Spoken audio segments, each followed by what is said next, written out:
Hi, friends. Welcome to the Mobile Bev Pros podcast, a podcast dedicated to providing mobile bar and event professionals with the information they need to succeed. I'm your host, business coach, and founder of the Mobile Bar Academy, Sarah Murphy. In each episode, the Mobile Bev Pros team will bring you industry experts, information, anecdotes, and opinions with the goal of assisting you in building a profitable, sustainable, and successful business that supports you in creating wealth. I'm excited to share with you today's episode, so let's get started. Today on the podcast, we are riffing on operations from a slightly different lens. We are going to be talking about hiring and delegation, why that's terrifying to some people, and what are some of the mindset shifts that need to occur to expand your team, but also like some of the real world, like operational, like when do I hire, right? We have a lot of people who get into this industry because they're bartenders. We have a lot more people that get into this industry who are not bartenders, and they feel like they have a disadvantage because they lack bartending skills, or those who come in who are bartenders, we tend to find that they get stuck in that role of bartending every event. And so this episode, we're just going to aim to like expand that mindset on both ends. That's the plan. Yeah. We had a member of our accelerator bring up, not directly, you and I pulled away that what she was really struggling with was this sense that she was more than just a bartender. And she wasn't necessarily being seen as such, nor is she potentially even showing up that way. I'm just going to piggyback and say that a lot of people, they're either afraid of losing control of the operational piece, or in this particular case, it seemed like she was afraid of her next level. I read this really great quote that was like, you're not afraid of failure, you're afraid of success. And like, I see that a lot when supporting entrepreneurs. Like when it comes time to birth the next level of them, it's much easier and much more comfortable to just fall back on what they know. But then they constantly feel like they're doing a disservice to themselves, or they're not showing up fully and authentically because the next level of them is ready to be birthed. And they're like out of fear, just sort of like holding themselves back, keeping themselves small. I mean, that was the takeaway that we offered her as well, in the fact that it almost felt like the bartending of the events was a weight around her ankle. We likely have some listeners that are brand new getting started. And so they are the bartenders in their events because they're like, I'm still figuring it out. I'm still trying to figure out the operations. How can I teach someone else unless I know exactly how this is supposed to go, how to calculate ice, where to get all of this stuff. And then there's this subset of people who they've been in it for a while and they still bartend events because maybe it's their favorite part of running their business. We hear this a lot, actually, where people are like, I still bartend my events because that's the part I get the most joy out of. It's the part I get to interact with the guests. It's the part where I get to see the people's faces light up when they are handed the cocktail or they see my bar. It is the rewarding part. I mean, obviously money is nice too, but it's the part where you actually get to connect with the people who are consuming what it is that you're producing, both physically and energetically. They're enjoying and benefiting from all the hard work that you have put in as a CEO, as a founder of a business. You see that payment in their eyes and in their smiles and in their compliments about the work that you've done. Those people that are, to use similar terminology, are potentially holding themselves back from whatever the next level in their business is. They tend to not necessarily associate their active role in their business with it being the thing that's somewhat holding them back because it's what brings them joy. But then they'll get triggered. And I know because this is me. This was actually one of the straws that broke my back when it came to deciding to sell my mobile bar, was that I would get triggered or feel frustrated or even perturbed when people would refer to me as, oh, you're the bartender. And while, yes, I owned the bar company, and in some cases I actually did 10 bar, I felt like they were missing all of the other value that I was creating and providing to this experience and to the event process as a whole. Like a bartender doesn't necessarily do site visits and organize with the event planner using their expertise as to the flow and the logistics. I was doing that though, and I felt like it was really being downplayed. And it might have been you or just our work together when I was coaching with you that really clarified the fact that it wasn't the bartending aspect that was rubbing me the wrong way. It was that I was ready for more. I was ready to take on more responsibility. I was ready to branch outside of just the serving of drinks and the doing of events. And that was showing up as being a little bit triggered as to how people were referring to me. And this showed up in the accelerator with this client. And that's how I recognized what it was. Unlike many who are tending bar and doing the work within their business because they're learning and they're establishing processes and they're just getting started, her perturbation, her friction, her discomfort came from the fact that she's being asked to really level up in her business so that she can take on new and different challenges. And that was intimidating, potentially scary, and maybe even was causing her discomfort. New levels are always uncomfortable because they're not something that you're familiar with. And so her tendency is to settle back into that comfort level, right? And as coaches, our goal is to push her outside of those comfort levels. And all of that is to say that the thing operationally that we need to take into consideration at any stage, if you're going to not fall into full-time operations of your event, is in standardizing how the business should be showing up. And we talked a little bit about the phases of the operations in the last podcast. So once someone has booked you, what's next? How do you actually go from getting paid to executing an event? But now, like, if you're not the one doing all of those things, but you're the one creating the systems, what does that look like? How do you start? And that's one of the things that we really focus a lot on, because I probably said it before, actually tending the bar is the least most valuable thing that you're going to do as a business owner who owns a mobile bar company. It's the lowest value work. Yes, it's what people are paying you for, but as far as skill level, as far as how much it costs you to pay someone to actually do that particular work, as far as how hard it is to train someone to do that, it's very low, right? It's low value work. And so our goal is always to keep people in their seat of power, the CEO seat. And so when people work with us, our goal is to get you in that CEO role and spending your time doing the work that actually grows a business and moves the needle forward. It's almost never being behind the bar. And you teach this on so many different levels. Like, people get into the academy, and one thing we're really clear about in the academy is that it is not a bartending school. It has never been, and it will never be. You can find scalable recipes, which is a really cool feature. We are not going to teach you to tend bar. We're going to teach you everything else, because even if you have no bartending experience and you want to start a mobile bar, you can absolutely do that and be very successful with it. We actually have, I think, the Draysons, I can't remember if it was April or Shayna, but one of them had never like tended bar before. Maybe both of them had never tended bar before, and they were wildly successful. Bartending is the base skill, and it's the easiest to acquire, and it's probably the most forgiven. If you're not like, if you're not a flair bartender, that's okay. You know what I mean? But if you can mix a great cocktail and you can provide an experience, and that's where we get back into the client experience being paramount. And client experience is still going to boil down to operations. It's going to boil down to, like, do you have your shit together? You know what I mean? And so a lot of people, they struggle with standardizing processes because they're like, how do I get the jumble in my brain out into the world?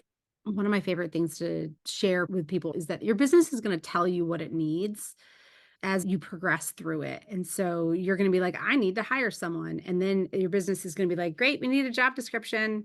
And then it's going to be like, great, we need an onboarding process, right? We're going to need an interview process. Your business is going to tell you what it needs. The problem that I see most people do is that they recreate that wheel over and over again because they've never stopped to take a moment and think to themselves, where is my business information going to live? Where am I going to document all of the work that I've already done in my business? And one example that is kind of forefront to the mind is that when we run promotions, we capture every single email that we send out. And we say, okay, this promotion had these emails. Now, the next time we run a promotion, it may be those emails, or maybe a version of those emails, or may not be those emails at all, but we have something to start with. And I think people undervalue the work that we do as we're starting a business, because by the time we roll back around and needing that information, we're like, man, I've grown so much. I would not say any of these things, or I would not do it this way, or what was I thinking? there's still value in the process, the perpetual improvement. And so if you don't already have a place right now where you keep and document all the work that you're doing, and it should be in one place. So if you're, for example, a utilizer of a CRM and it has the ability to create email templates, do not let that email template get created and live in that CRM without having someplace else that all of your stuff lives. So for example, if you're creating email templates, make sure that you have a document with those email templates. And then you use that document to update your CRM. So you can copy and paste into whatever CRM template that you have. If you create a newsletter, create a template. Don't reinvent the wheel all the time. If you sent an email to someone sharing, like, this is the process for how we do that, capture that somewhere in a centralized location. Now, my favorite place to do this is a piece of software called Craft. It's where all the written documentation for me in my brain lives. Another great place to do this is Google Docs. So if you have Google Docs has the ability to create folders, you can use spreadsheets. That's another great place. The search has gotten pretty good within Drive too. So just pick a place so that it's somewhere where you can share it, you could reference it, it's searchable. And those are two suggestions that are both good for small businesses. So once you have a place to capture all of that information, as you go through and do the work of running your business, just start documenting it. It can be voice. For me, I like to write because it slows me down and it makes me have to think through things as I go. So if I was going to teach someone how to go through email, for example, I would say, open Gmail. And then as I'm going through it, I will say to myself, okay, so actually you and I did this when you started helping with the hello at email box. I just started making notes that, like, these get deleted, these get archived, these get replied to or starred or whatever. The first time I went through and did it, I just started taking notes as to my thought processes and how I go through there. And then you were able to go in that doc and, like, highlight things and ask questions, and I could then respond directly within that doc. I think it's also important to note that I have intentionally built the Mobile Bev Pros business system to be asynchronous, which means that very rarely do you and I ever have to be doing the same thing at the same time in order for the wheels on the bus to keep rolling. And you can do this too with your mobile bar. Now, obviously, everyone needs to be at the event at the same time, but most of that work before that does not need to be you sitting with me and we're going through this live, unless you want to, right? But for the most part, we've built an asynchronous business, and that's so that we can live lives outside of business hours, and events are oftentimes outside of business hours.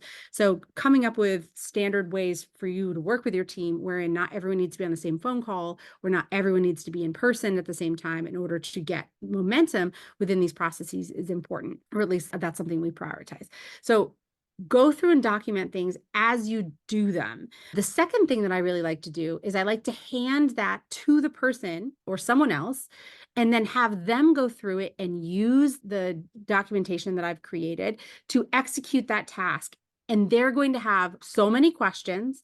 They're going to have so many comments, and that's going to further inform that standard operating procedure. So when I hand you something and you're like, this doesn't make sense, or can you explain this more, or I feel like there's context here that I'm missing, it really enables me to see my blind spots, because we all operate under the assumption that everyone knows what we know, and that's not true. So if you're just creating something and you're putting it out into the world without having the world reflect back to you as to the holes that exist, then your SOP isn't going to be as informative or as beneficial as it could be. So step one, just document how you do a thing.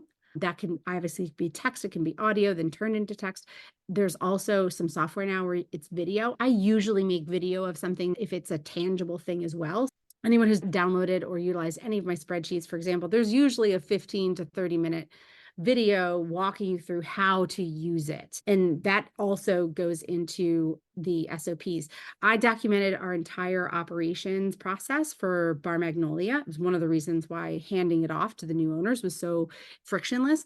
It had pictures of how things were done. It had videos of how things were done. And so at any point they could just reference, and sometimes it was super granular and the video was maybe only 1 minute, like how to countersign a document in Dubsado. It was literally like a 45-second video as to you go here, you click this, you do that, you email it back to them here, and that was it, right? But now if I get hit by a bus, somebody knows how to countersign a document because there's a video and there's written instructions on how to do it.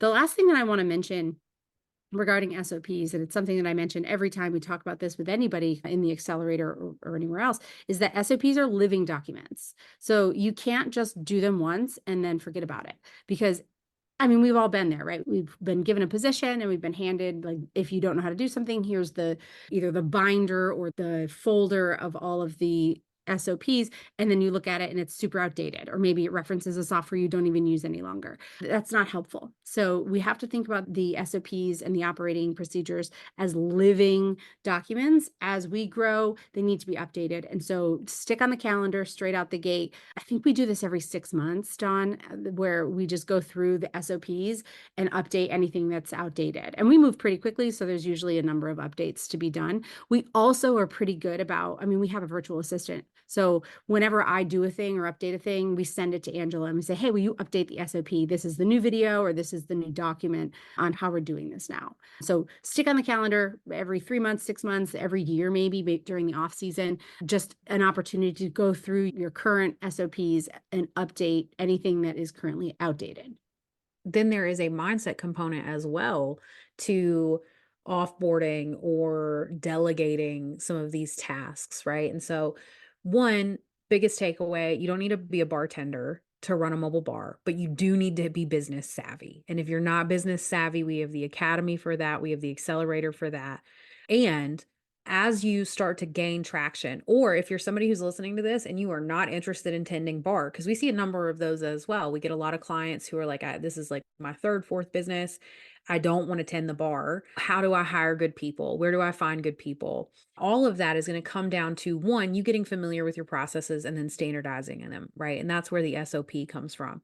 And then there's the mindset component that we see, which we sort of started with, right? Like the fear of letting go of control. And we don't get a lot of this with people who are coming in and they don't want to tend bar. They're like, yeah, throw it to somebody else. I don't want it, right?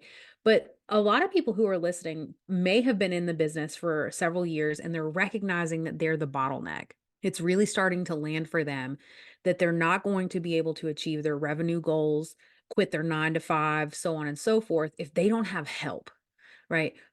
And then they stagnate. They like stop there. They'll say like, my books are full. Why are your books full? Why are your books closed? Right? Well, because I'm at capacity. This is as many events as I can take. Well, that actually is an indicator that it's time for you to expand your team, right? So what are some of the mindset hurdles that you've encountered in all your years of coaching mobile bartending business owners around this opportunity for scaling and expansion? The first thing that we hear all the time is, I'm a bit of a control freak, right? I'm a control freak, or I'm a perfectionist. Either of those two things. What I hear, especially when I hear control freak, I hear I have trust issues. And if you have trust issues, it is usually because you have not mastered the art of communication. This shows up in your business, but how you do one thing is how you do everything. So if you've not mastered the art of communication in your business, you definitely have it in your personal life either. And so you will likely feel like nobody really understands what your standards are, that nobody does it properly in your eyes, that you're the only one capable of executing at that particular level, or it's just easier for you to do it yourself, etc. These are all things that we hear. And any of those things comes down to communication. Communication, specifically around growing your business, looks like properly setting expectations and holding people accountable. And oftentimes people are either really uncomfortable with holding people accountable, or they have not slowed down enough to really break down their expectations, or even bring awareness and words around the expectation enough to be able to communicate it to someone else. Because for the most part, people are intelligent people and they want to do well. They want to succeed at whatever is being asked of them. And so our goal as leaders and managers is to clearly communicate the expectation and what success looks like with every single thing that's been delegated. And oftentimes people don't slow down enough or even think through that process well enough to be able to do it well. And so it looks like I'm a control freak and no one can do it like I can do it. But when you boil it down, it's you've never really tried to communicate your expectations clearly in a way that has made it possible for someone who is trying to execute to your level to understand what success looks like there. And there were no systems of accountability. And I don't mean discipline in that way. Little example, I hired a personal trainer and she's been out here twice. And some of the movements are the same and some of them are different. And she will show me how to do the movement and then she will have me do the movement. But even having seen her do that movement, I sometimes have clarifying questions because I maybe wasn't looking. How did you hold your wrist? What's the goal here? How am I standing? What's my posture supposed to look like? How many am I doing? I know you told me, but I wasn't really listening to that at that moment. I was trying to make sure that my posture was correct, right? And so having the opportunity to ask clarifying questions, but then also for her to tell me, even if I've asked all the questions and I start doing the movement, she oftentimes will stop me and say, no, that's not what we're looking for here. That form of engaged leadership and management does not come naturally to most people. This is a learned behavior. This is a skill that needs to be developed. And when we are operating a mobile bar or any business, but when we're operating a mobile bar and we're coming at it from, I have a history of bartending, or I've learned this the hard way. I'm not a bartender, but I've learned how to do these things. We potentially are not wearing the hat of leader and manager. And so it's just easier to do it ourselves. It's just faster for us to do it ourselves because we've already developed that muscle memory, we developed that mastery. And when you go to scale your business and you go to build a team, that requires doing this other thing, this leadership and this management thing, which looks very much like operations because now you're having to break everything down into bite-sized pieces. People can't read your mind. It would be so much easier if they could, but they can't.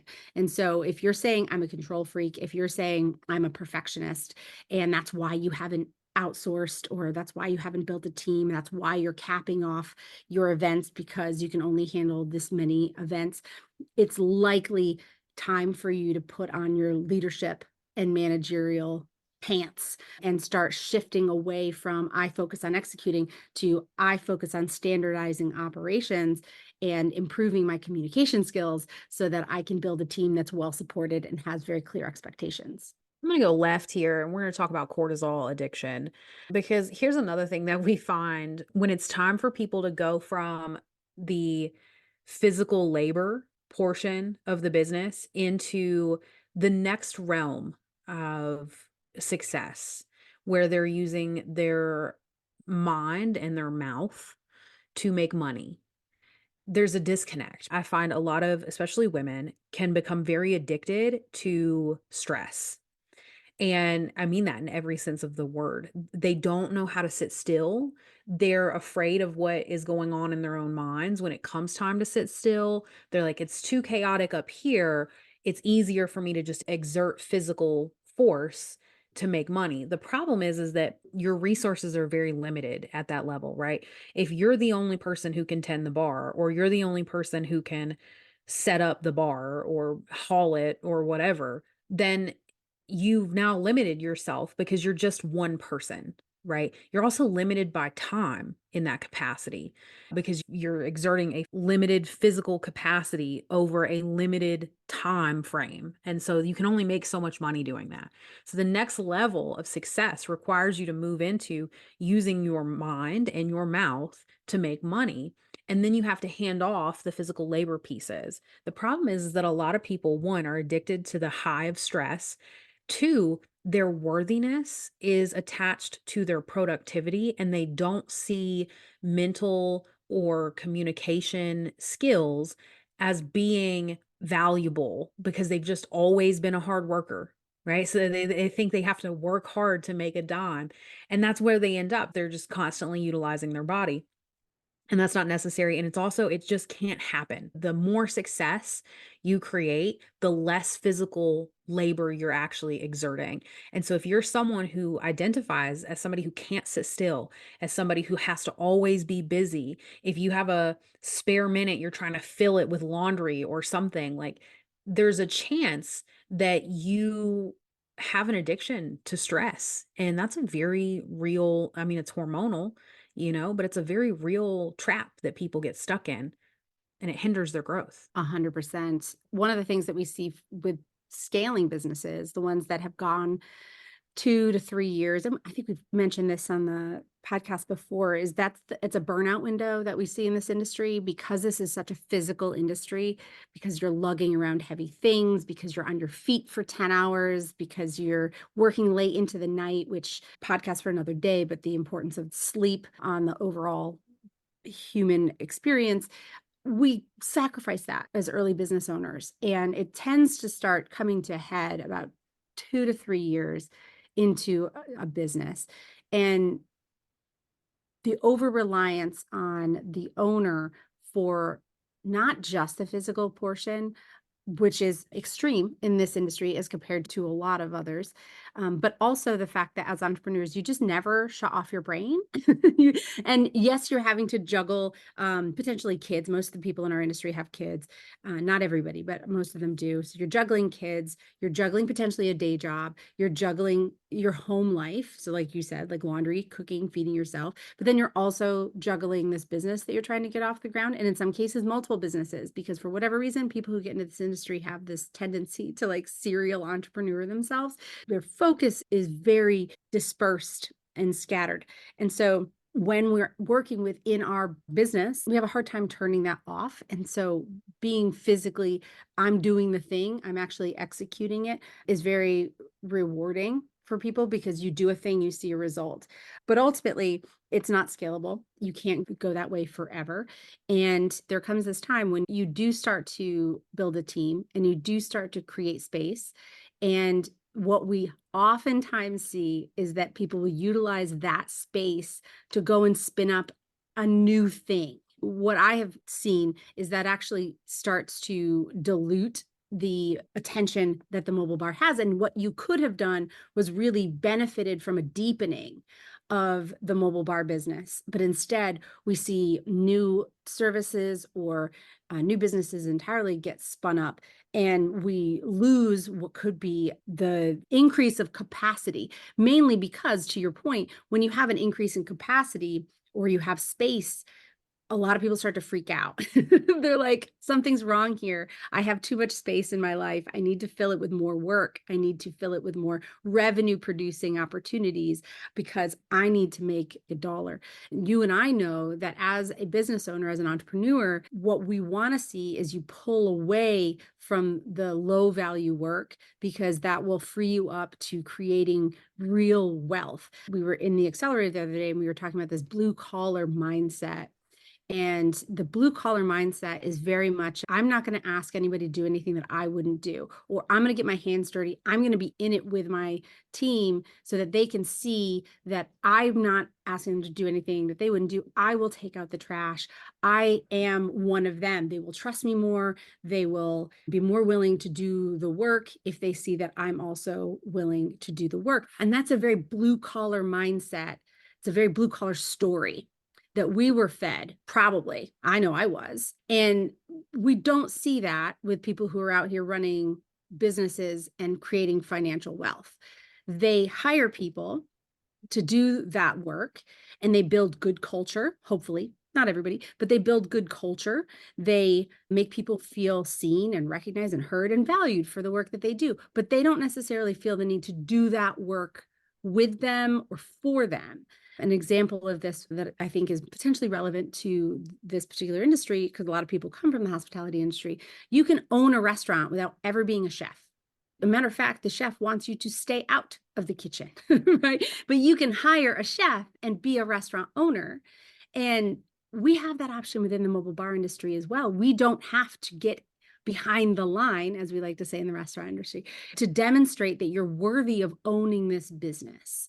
And if you can be the owner who is honing their leadership skills, is lending their operational intelligence, that is standardizing, organizing, encouraging, all of the high level work, communication, and that includes marketing and messaging, that's high dollar work. So if you can focus on doing those things within your business, then you have the ability to create wealth Then you have the ability to create real space and profitability within your business. You have the ability to scale. You have the ability to build a team that loves working for you and picking up shifts. And then you can start trusting them with things, such as one of the biggest pain points that I see is people saying, well, I don't have anyone else to haul my rigs. It's a story you're telling yourself, because there are equipment rental companies out there that deliver tents and tables and all sorts of other things, and they're finding drivers. You have people who are hauling boats and semi trucks all over the country, and they're finding drivers, right? So there's lots of people who are qualified out there to do these things, but we tell ourselves these things, or maybe operationally we're setting ourselves up to limit ourselves. So for example, and I was there too, it's a part of the scaling process, but whenever you get to the point where you're like, man, if we're going to do this, I need to not have all of my equipment in my master bedroom. I need to have a place where people can come and drop off equipment, pick up equipment that isn't in my home, right? That's when your business is saying, okay, well, it's time to look at a storage unit, or it's time to look outside your downtown area for potentially like a small warehouse, or to work with a local church or a local organization to see if you can rent some space there, right? Like we can get creative, but the minute you're like, well, I have to keep myself small because I have this very surmountable challenge that you just haven't chosen to problem solve for yet. But it's not uncommon for us to hear that, well, I'm still working out of my house, or I don't have all of my equipment in a place where people can pick it up and drop it off, or whatever. Like these are all problems that can be solved by investing in your business and by pricing appropriately. So there's enough profit within your business in order to afford the scaling and the building out of a more robust operational system. Yeah, and the stories that you tell are going to create your experience in a very practical way, right? Like if you're telling the story that you can't find the right person for a general manager position in your business, well, because you have that story, you're less likely to be posting it in places, creating SOPs for that position, going out of your way to network and find and source quality candidates. Because why would you? You don't believe that they exist. Right.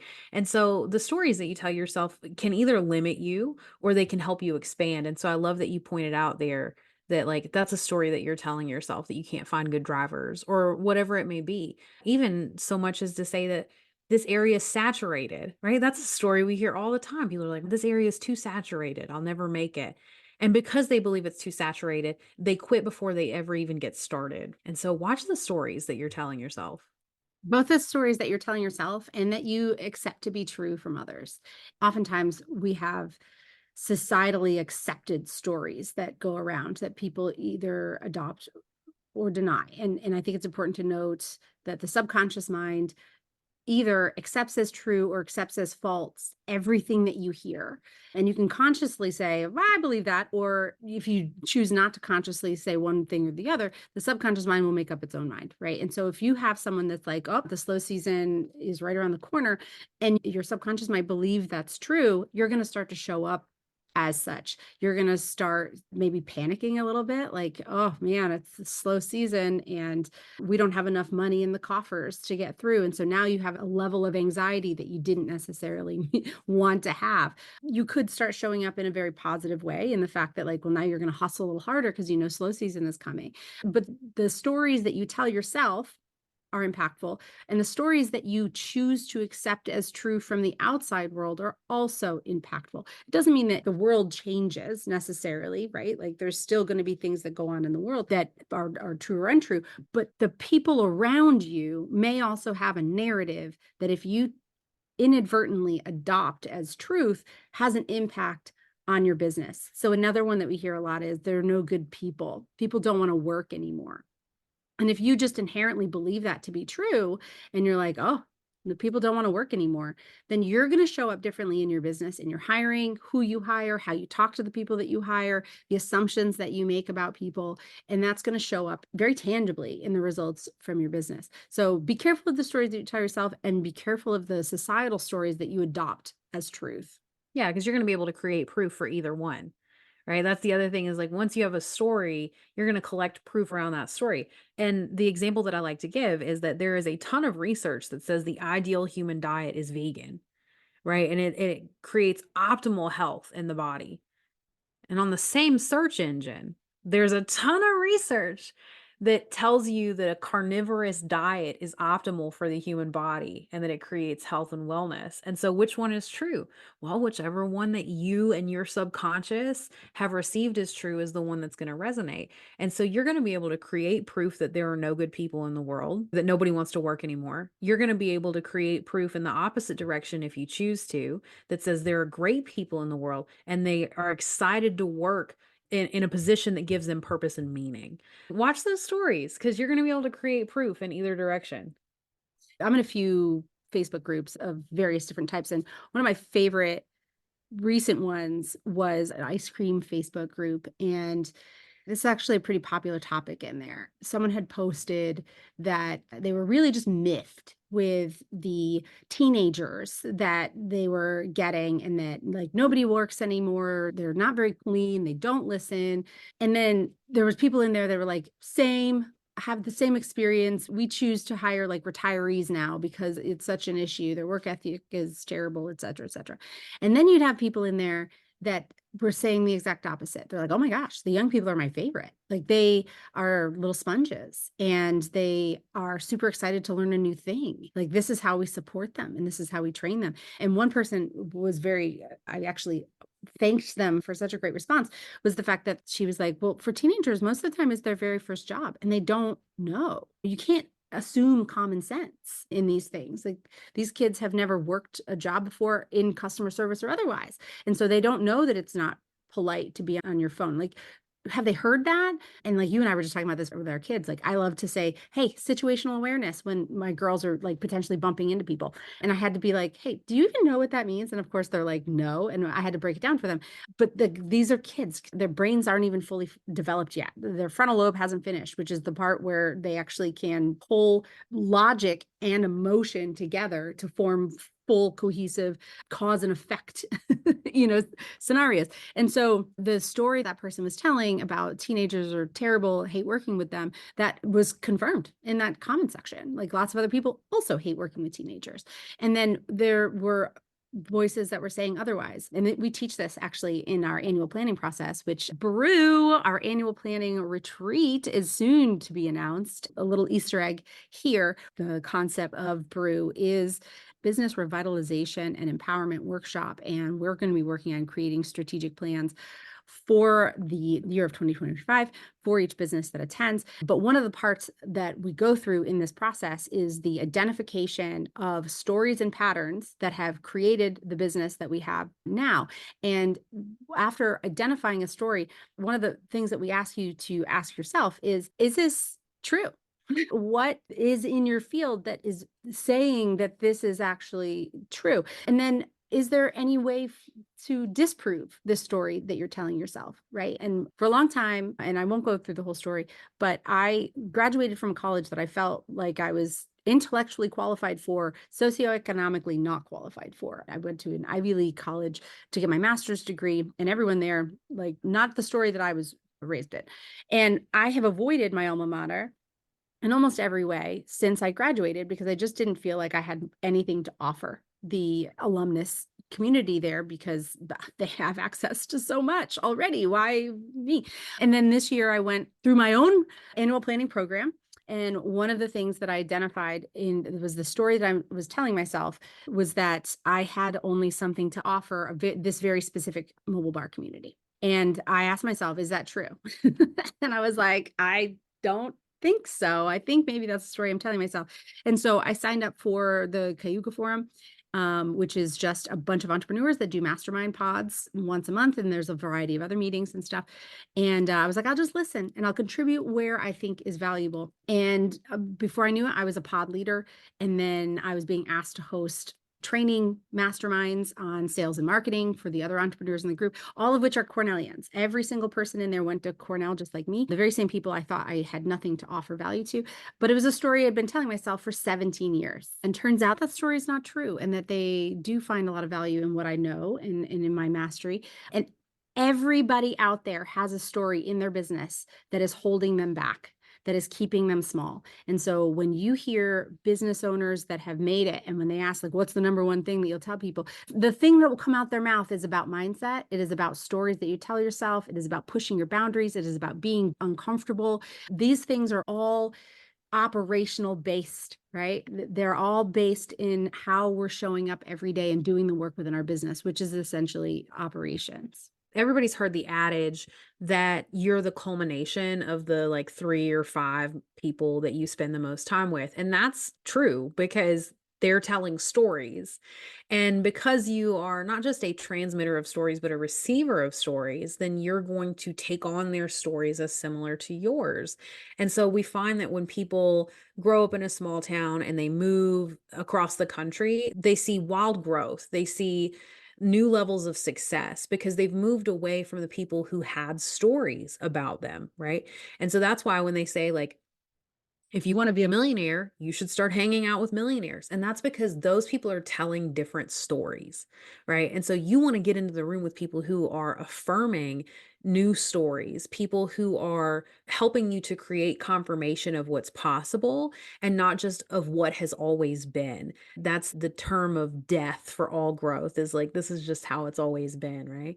And so you want to change who you're hanging out with. And if you're interested, we do have one seat in the accelerator, and we're all telling new stories in there together. We're creating confirmation of your success. We are telling new stories, and we're reflecting back to you potentially where you're keeping yourself small and what limiting stories you may not even realize. That's what I find, is that most of the stories we have are unconscious. So unless you're hanging out with someone who has attained a new level of consciousness, who can look at you and say, hey, friend, that story is pretty limiting. Are you sure you want to keep that? You may never even realize that you're telling limiting stories because you believe them to be true. And so you need that opportunity for reflection. And we have that in the accelerator. We have just one seat left. So if you want to hop in, you can email us hello@mobilebevpros.com, and we'll get you some more information on that last seat. And yeah, this has been an awesome episode. Sarah, any final thoughts? Any wrap up? Last thought here is just a reiteration in the fact that at Mobile Bev Pros, our entire goal is to put you in your seat of power. And the people that are drawn to work with us or to consume our content are the people who are looking to be CEOs of their own businesses, that are looking to create financial freedom, intellectual freedom, location freedom, and time freedom within their own lives. And we can help them do that. And we're going to do that through a variety of things. We give them resources, tools. We help to teach them how to think about business. Oftentimes, people who are getting into the Mobile Bar Academy or the accelerator, they have a little bit of either bartending knowledge, or they have relevant experience. Maybe they've owned other businesses before. They have relevant experience that they can bring with them. But we're going to teach them how to think about what it looks like to build a professional mobile bar company in the premium mobile bar space, right? So we build industry leaders within our programming. And that can only happen when you step outside of the operational execution of your business and into the leadership roles and into the seat of power. And so if any of that sounds like the business that you're trying to build, definitely make sure that you check out the Academy or the accelerator, and that you keep your eyes out for the announcement of brew tickets. If you're already on the newsletter, you'll be among the people who hear about it first. We will have early bird pricing that goes out very shortly. We're very excited about that. There are only 40 tickets, only 40 spots this year, unlike in previous years where we've had anywhere from 100 to 150 people show up for this. This is in Puerto Rico. It's a destination event. It is more retreat styled, and it is more intimate, because that is the type of container I've come to learn that I enjoy executing the most. So a lot of information in today's podcast. We touched on a lot of topics about how to build a business that is bigger than yourself. That is another thing. If you are the bottleneck in your business, then your business will only ever be as big as you are, and they'll only get you so far. So hopefully people found this valuable. If you did, again, send us fan mail. We love getting those texts from people telling us what they liked, what they would love to see more of. So feel free to drop us a note there. And that's in the show notes. But also you can always send us an email again at hello@mobilebevpros.com. And we will see everyone again next week. And that wraps up today's episode. I hope it was valuable. I would love to hear from you what you thought. You can drop me a line at hello@mobilebevpros.com or find me on Instagram at mobilebevpros. If you're looking for more valuable mobile bar related content, we have a website full of it. You can find us at www.mobilebevpros.com. And I'd love to see you in our Facebook community, also by the name of, you guessed it, Mobile Bev Pros. Thank you for joining me today, and until next time, cheers.